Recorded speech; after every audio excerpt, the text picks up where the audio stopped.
Hello नमस्कार मेरे शेर और शेरनियों, कैसे हैं आप लोग। एक बार फिर आपका स्वागत है आपके अपने YouTube channel career coaching classes के अंदर। जैसा कि माय डियर स्टूडेंट, आपने थंबनेल पे देखा होगा कि जो आज का अपना सेशन होने वाला है वो गोला और अर्धगोला दोनों होने वाला है। ठीक है मेरे प्रिय विद्यार्थियों, तो आज गोला और अर्धगोला को अपन कंप्लीट करने वाले हैं, यानी इनके फॉर्मूले, जितने भी फॉर्मूले होते हैं है ना, यहाँ पर आपको रटाया जाएगा, बिल्कुल समझाया जाएगा, बिल्कुल ट्रिक से। ठीक है मेरे प्रिय विद्यार्थियों, तो आप जुड़े रहिए करियर कोचिंग क्लासेस के साथ और जल्दी से जल्दी सेशन को शेयर कर दीजिए और सब्सक्राइब करना ना भूलिए। ठीक है मेरे प्रिय विद्यार्थियों, और कोई भी किसी भी तरह की प्रॉब्लम हो तो नीचे कमेंट जरूर कर दे। ठीक है मेरे प्रिय विद्यार्थियों, तो आज का सेशन अपन शुरू करते हैं बिना समय गवाए। मोटिवेशन कोट लेते हैं। ख्वाब जिनके ऊंचे और मस्त होते हैं, इम्तिहान भी उनके जबरदस्त होते हैं। ठीक है मेरे प्रिय विद्यार्थियों, जिनके ख्वाब जिनके ऊंचे और मस्त होते हैं ना, अच्छे वाले और ऊंचे बड़े ख्वाब देखता है, इम्तिहान यानी कि उनका जो इम्तिहान होता है वो भी क्या होता है, जबरदस्त होता है। ठीक है मेरे प्रिय विद्यार्थियों, ध्यान रखना, ना संघर्ष ना तकलीफ तो क्या खाक मजाए जीने में, बड़े बड़े तूफान थम जाते हैं जब आग लगी हो सीने में। ठीक है मेरे प्रिय विद्यार्थियों, तो आपको संघर्ष करना नहीं छोड़ना चाहिए। ठीक है, सबसे पहले अपन बात करते हैं गोले की। ठीक है, गोला एक ऐसी आकृति होती, 3D आकृति होती है, ज्यामिति होती है, जिसके अंदर आपने इसकी स्ट्रक्चर देखा होगा गोले का, है ना। वृत्त नहीं होता गोला, एक जैसे फुटबॉल देखा होगा आपने। ठीक है, फुटबॉल जैसी आकृति होती है गोले की। ठीक है, ये ऐसी ध्यान रखना है ना, जिसके अंदर अपन कुछ भर के रख सकते हैं। फुटबॉल ले लो, गेंद ले लो, है ना, ये सारे किसके, फुटबॉल है ना, ये गेंद, ये सब क्या है, ये आपके गोले के अंतर्गत ये आकृति आती है। ठीक है मेरे प्रिय विद्यार्थियों, जिसके अंदर अपन कुछ भर के रख सकते हैं, आयतन होता है जिनका, है ना मेरे प्रिय, 3D, क्योंकि ये 3D आकृति है। चलो अपन आगे चलते हैं। गोला तो आपने अब जान चुकी होगी कि सर गोलाकार चीजें जैसे गेंद हो गई, फुटबॉल हो गई, है ना। ध्यान रखना, वृत्त एक आकृति होती है, यानी कि वो 2D है, उसका क्षेत्रफल और उसका क्या होता है, परिमाप होता है। 3D आकृतियों के अंदर क्या होता है, क्षेत्रफल के साथ साथ क्या होता है, आयतन भी होता है। ठीक है, इसलिए ये 3D है, इसके अंदर कुछ जो स्थान घेरती है, जो वस्तु स्थान घेरती है। ठीक है, जैसे फुटबॉल, गेंद, ये सब क्या होती है, स्थान घेरती है। ठीक है मेरे प्रिय विद्यार्थियों, तो अपन आगे चलते हैं। तो आपको पूछा जाएगा कि इस गोले के अंदर सबसे पहली चीज आपको पता है, ये गोला होता है ना। इस गोले के अंदर ये केंद्र मान लेते हैं इसको, इस केंद्र से ये क्या होती है, त्रिज्या होती है r, है ना। तो इसके इधर भी क्या होगी, एक r होगी इधर, है ना मेरे प्रिय विद्यार्थियों। इधर भी क्या होगी, एक r होगी, यानी कि, है ना। और ये यहाँ से लेकर यहाँ तक ये r और r क्या कहलाती है, 2r, है ना। क्या बन गई, 2r बन गई। ठीक है, तो ये त्रिज्या होती है गोले के अंदर। सबसे बड़ी चीज ध्यान रखना, त्रिज्या का ही खेल है। अब देखो, सबसे पहली बात मैं आपको बताऊं, गोले का आयतन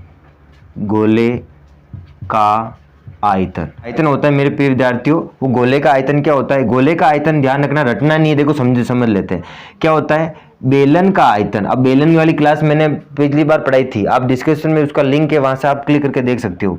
बेलन का आयतन इंटू 2/3, यानी कि बेलन का आयतन का 2/3 क्या होता है, गोले का आयतन होता है। अब बेलन का आयतन का 2/3 गोले का आयतन बेलन का आयतन गोले का आयतन होता है ना। तो कैसे, देखो बेलन का आयतन क्या होता है सर, बेलन का आयतन आपने बताया πr² इंटू 2/3, है ना, 2/3। अब ध्यान रखना मेरे प्रिय विद्यार्थियों, अगर इस गोले को मैं एक बेलन में फिट कर दूं, है ना मेरे प्रिय विद्यार्थी, ध्यान से समझना इस चीज को। अगर मैं इस गोले को इस बेलन के अंदर फिट कर दूं, बेलन आपको मैंने कल पढ़ाया था, है ना, ध्यान रखना, पिछले सेशन में मैंने बेलन ही पढ़ाया था आपको।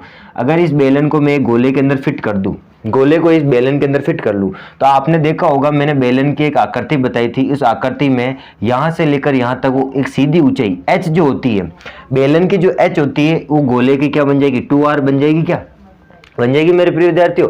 इस गोले का, अगर मैं इस गोले को इस बेलन में फिट कर दूं, तो ये बेलन की ऊंचाई होगी, यानी कि ये बेलन की क्या होती है मेरे प्रिय विद्यार्थियों, ऊंचाई नहीं होती है क्या, ऊंचाई होती है ना। वो ऊंचाई इस गोले की किसके बराबर है, 2r के बराबर है, इसलिए मैंने पहले r बताई थी, है ना, ये भी एक r है। ठीक है, तो अब मैं क्या कर सकता हूं, देखो इधर, तो πr² इंटू इस h की जगह क्या लिख लूं मेरे प्रिय विद्यार्थी, 2r लिख लूं, है ना, और इंटू 2/3।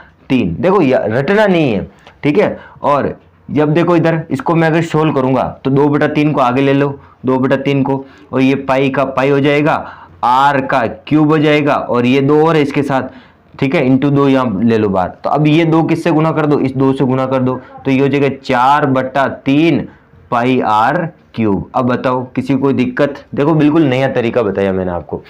गोले का जो आयतन होता है वो बेलन के आयतन का 2/3 होता है। ये बात आपको याद रखनी है। अब बेलन का आयतन आपको पता है पाई आर स्क्वायर एच होता है, पाई आर स्क्वायर एच होता है। अब आपको पता है जो बेलन की जो ऊंचाई है इस गोले की क्या है, त्रिज्या का दुगुना है ना मेरे प्रिय विद्यार्थियों। तो वही क्या मैंने जब इसको सोल्व किया तो 4/3 पाई आर क्यूब। बताओ कहाँ दिक्कत आई, है ना मजेदार सेशन।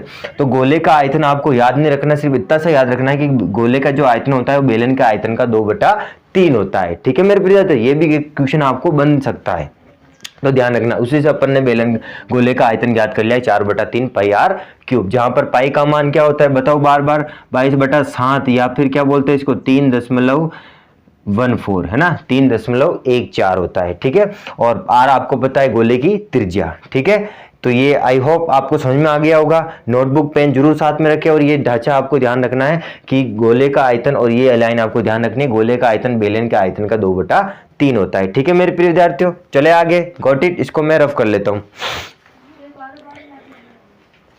अब अपन आगे चलते हैं। ये तो हो गया गोले का आयतन। अब अपन बात करते हैं, अब देखो गोले के अंदर एक चीज और होती है बस। ठीक है, क्या होती है, वक्र पृष्ठ, है ना। तो गोले का वक्र पृष्ठ, है ना, गोले का वक्र पृष्ठ, इसी वक्र पृष्ठ को गोले में कहा जाता है बेटा संपूर्ण पृष्ठ, है ना। संपूर्ण भी और वक्र भी दोनों एक ही है, ध्यान रखना। अगर गोले का संपूर्ण पूछे तो भी आपको वक्र पृष्ठ लिखना है, वक्र पृष्ठ पूछे तो भी वक्र पृष्ठ लिखना है। गोले का वक्र पृष्ठीय क्षेत्रफल या फिर पूछे गोले का संपूर्ण पृष्ठीय क्षेत्रफल, ध्यान रखना मेरे प्रिय, दोनों का मतलब दोनों का एक ही फॉर्मूला है। ठीक है, ध्यान रखना इस चीज का। क्या है सर, 4 पाई आर स्क्वायर, ध्यान रखना 4 पाई आर स्क्वायर। यानी कि कैसे आया ये फॉर्मूला, देखो ये गोला होता है ना, इस गोले के अंदर ये किसका क्षेत्रफल है, ये पता है आपको, एक वृत्त का क्षेत्रफल है ना। किसका क्षेत्रफल है, वृत्त का क्षेत्रफल है। तो एक देखो वृत्त को अगर गोले को ऐसे काटूं, इससे ऐसे, तो 4 हिस्सों में कटेगा ये, है ना। तो 4 हिस्सों में तो 4 वृत्त बन जाएंगे, तो 4 वृत्त बनेंगे तो 4 से गुणा कर दो, तो एक वृत्त के क्षेत्रफल को 4 से गुणा किया तो वो क्या बन जाएगा, गोले का वक्र पृष्ठीय क्षेत्रफल या फिर आपका संपूर्ण पृष्ठीय क्षेत्रफल बन जाएगा। ठीक है मेरे प्रिय विद्यार्थियों, तो गोले का संपूर्ण पृष्ठ पूछे चाहे गोले का वक्र पृष्ठ पूछे तो भी आपको यही फॉर्मूला लिखना है, 4 पाई आर स्क्वायर। ठीक है मेरे प्रिय विद्यार्थियों, ठीक है। तो अपने आगे चलते हैं। अभी ये तो हो गया गोला कंप्लीट, यानी गोले का वक्र पृष्ठ पढ़ लिया, गोले का संपूर्ण एक ही बात है, और गोले का आयतन अपन ने पढ़ लिया। तो ये हो गया आपका गोला कंप्लीट है। ठीक है, ज्यादा आपको 2 ही फॉर्मूले गोले के नहीं। अब अपन बात करते हैं अर्धगोले की। किसकी बात करते हैं मेरे प्रिय विद्यार्थियों, अर्धगोले की बात करते हैं ना। अर्धगोले के अंदर क्या होता है, आपको देखा वो नारियल जैसी आधा कटा हुआ नारियल, देखा कटोरी नहीं होती, हाँ वही, हाँ आधा कटा हुआ नारियल ले सकते हो आप, कटोरे जैसे ले सकते हो, आधा कटा हुआ, है ना। आधा कटा हुआ नारियल कैसी आकृति को बताता है, गोले को बताता है। ठीक है ना, कटोरी नहीं होती, आधी कटोरी। तो अब अपन बात करते हैं अर्धगोले की, है ना। अर्धगोले की, अर्धगोले को इंग्लिश में बोलेंगे मेरे प्रिय विद्यार्थियों सेमी स्फेयर। क्या बोलेंगे, सेमी स्फेयर बोला जाता है। ठीक है, अपन अर्धगोले की बात करते हैं। अब आपको गोला याद है तो अर्धगोले के फॉर्मूले आप आराम से बना सकते हो। ठीक है मेरे प्रिय, सबसे पहले बात करते हैं अपन मेरे अर्धगोले का। अर्धगोला पहले होता कैसा है, इसकी आकृति देखो, ये आपने देखा होगा ऐसी आकृति, है ना, ये वाली, इसको ऐसे कर लो। ठीक है, ये आधा, यानी कि अब इसमें क्या हो जाएगा, ऊपर का हिस्सा भी काउंट होगा, है ना।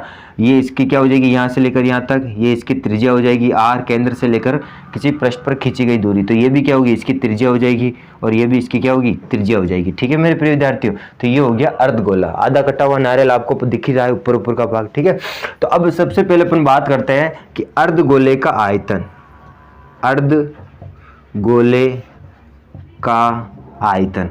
जब अपन अर्धगोले के आयतन की बात करते हैं, सेमी स्फीयर का आयतन क्या होता है, पहले बताओ गोले का आयतन क्या होता है। तो गोले का आयतन का आधा होता है, गोले के आयतन का आधा, क्योंकि अर्ध है तो आधा कर दो इसको। गोले का आयतन क्या होता है, आपने देखा गोले का आयतन अभी पढ़ा था अपन ने, क्या पढ़ा था, 4/3 पाई आर क्यूब, यही पढ़ा था अपन ने। ठीक है, अब इसका आधा करो, यानी 2 का भाग दो, किसी भी चीज का आधा करते तो 2 का भाग देते। अब जब 2 का भाग दूंगा तो 2 एकम 2, 2 दूनी 4, कट जाएगा ये, तो क्या बनेगा, ये बनेगा बेटा 2/3 पाई आर क्यूब। तो ये बन गया अर्धगोले का आयतन, उसका आधा कर दो। ठीक है मेरे प्रिय विद्यार्थियों, तो ये अर्धगोले का आयतन क्या हो गया, ये गोले का आयतन था, उसको आधा क्या इन 2 का भाग दिया, तो ये आ गया अर्धगोले का आयतन। ठीक है मेरे प्रिय विद्यार्थियों, इसको रफ करते हैं, लिख लेना, नोटबुक तैयार रखना भाई, है ना। हाँ, अब अपन आगे चलते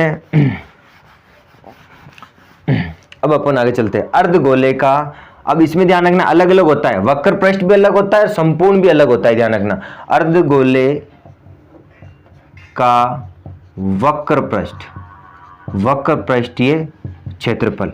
अब मुझे मेरी बात सुनो, अर्धगोले के वक्र में देखो, वक्र का मतलब क्या होता है, ये हिस्सा ऊपर का नहीं होता है, ऊपर का नहीं, ऊपर भी होता है, ऊपर का देखो, गोले में ऊपर का हिस्सा नहीं होता है ना, तो गोले में संपूर्ण भी काउंट होता है, वक्र पृष्ठ भी एक ही होता है, लेकिन इस अर्धगोले में क्या होता है, ऊपर का हिस्सा, अब ऊपर का हिस्सा लेंगे तो वो संपूर्ण हो जाएगा। अपन वक्र की बात करें, वक्र का मतलब गोल गोल वाला हिस्सा, ऊपर का छोड़ना है आपको, है ना, ऊपर का छोड़ना है, ध्यान रखना। नीचे सिर्फ क्या होता है, लेना है आपको, गोल गोल वाला हिस्सा लेना है, ठीक है। तो अर्धगोले का वक्र पृष्ठ पूछना है, तो वक्र पृष्ठ में ध्यान रखना, देखो दो वक्र बनते हैं, तो 2 × 1 वृत्त का क्षेत्रफल, तो पाई आर स्क्वायर, ठीक है ना। तो ये बन जाएगा आपका 2 पाई आर स्क्वायर। ध्यान रखना, ये हो गया अर्धगोले का वक्र पृष्ठ क्षेत्रफल, ठीक है। एक वृत्त का क्षेत्रफल को 2 से गुना करा दो तो ये वक्र बन जाएगा, इस तरह से, दो है ना, इस तरह से। तो ये वक्र पृष्ठ क्षेत्रफल क्या होता है, 2 पाई आर स्क्वायर। और ठीक अगर आपसे उसी प्रकार पूछे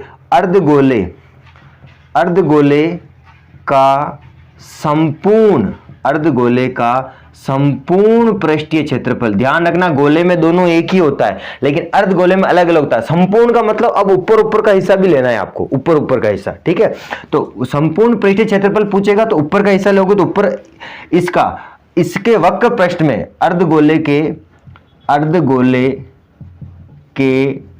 वक्र पृष्ठ में क्या जोड़ दो, एक वृत्त का क्षेत्रफल और जोड़ दो, क्योंकि ऊपर का जो हिस्सा होता है वो एक वृत्ताकार होता है, तो वृत्त का क्षेत्रफल, तो ये हो जाएगा 2 pi r square plus pi r square. बताओ कितना हो गया, ये हो जाएगा 3, ऊपर लिख लेता हूं मैं, ये हो जाएगा 3 pi r square. 3 pi r square ये क्या है, इस अर्धगोले का संपूर्ण पृष्ठीय क्षेत्रफल है। अर्धगोले का वक्र पृष्ठ 2 पाई आर स्क्वायर होता है। अर्धगोले का आयतन कितना होता है बेटा, 2/3 पाई आर क्यूब होता है, 2/3 पाई आर क्यूब। मैं फटाफट वापस पांचों फॉर्मूले वापस बता देता हूं।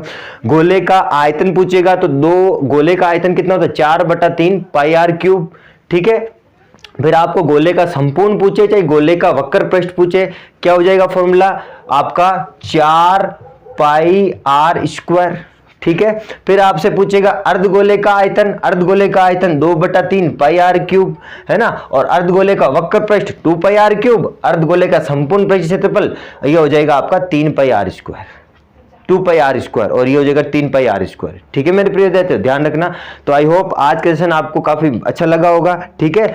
तो इस सेशन को 5 फॉर्मूले आप लिख ले, 3D के ये फॉर्मूले। अब नेक्स्ट सेशन के अंदर अपन शंकु पढ़ेंगे और इस 3D को अपन कंप्लीट कर देंगे। शंकु के बाद एक वृत्त और बचेगा। सारे फॉर्मूले याद कर लो, फिर अपन क्वेश्चन करेंगे, इसके बहुत सारे क्वेश्चन भी मैं आपके लेकर आऊंगा। तब तक आप इस सेशन को शेयर कर दीजिए और सब्सक्राइब करना चैनल को ना भूले, ठीक है मेरे प्रिय। इसी के साथ जय हिंद।